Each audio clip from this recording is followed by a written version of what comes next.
কোন দোয়া পাঠ করলে দুনিয়াতেও কল্যাণ, আখিরাতেও কল্যাণ, আর জাহান্নামের আগুন থেকে মুক্তি যদি হয়ে যায় তাহলে জান্নাতে যাবেন।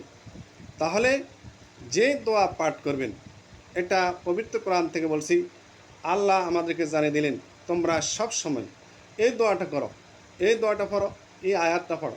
সূরা বাকারা অধ্যায় 2 আয়াত নম্বর 201। আল্লাহ বলছেন, আল্লাহ আমাদের শিক্ষা দিলেন, রব্বানা আতিনা ফিদ দুনিয়া হাসানাতাও ওয়া ফিল আখিরাতি হাসানাতাও ওয়া কিনা আযাবান্নার। যার অর্থ, হে আমার রব ও আমার পালনকর্তা, প্রভু, রক্ষাকর্তা, তুমি আমাকে বা আমাদেরকে দুনিয়াতে কল্যাণ দান করো, আখেরাতে কল্যাণ দান করো, আর জাহান্নামের আগুন থেকে মুক্ত করে দাও।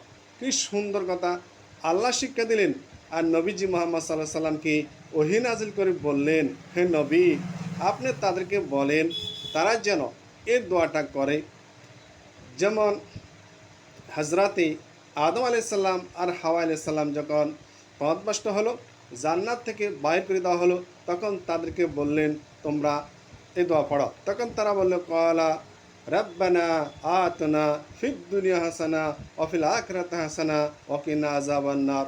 হে আমার রব, হে আমার রব, প্রভু, সৃষ্টিকর্তা ও আমার প্রভু, তুমি আমাদেরকে দুনিয়াতে কল্যাণ দান করো, আখিরাতে কল্যাণ দান করো, আর জাহান্নামের আগুন থেকে মুক্ত করে দাও।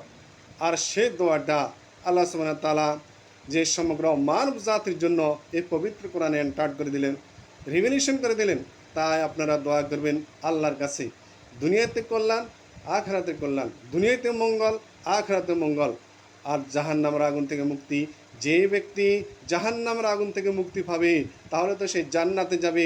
তাহলে আল্লাহ সুবহানাহু ওয়া তাআলা তার সঠিক কথা বলেছেন আর আমাদেরকে শিক্ষা দিলেন তোমরা এই দোয়া করো, আর এই দোয়ার মাধ্যমে দুনিয়াতে কল্যাণ পাবেন, আখিরাতে কল্যাণ পাবেন, আর জাহান্নাম থেকে মুক্তি পেয়ে জান্নাতে যেতে পারবেন ইনশাআল্লাহ। যখন আল্লাহ বলেছেন তাহলে সঠিক কথা বলেছেন আল্লাহ। ঠিক আছে।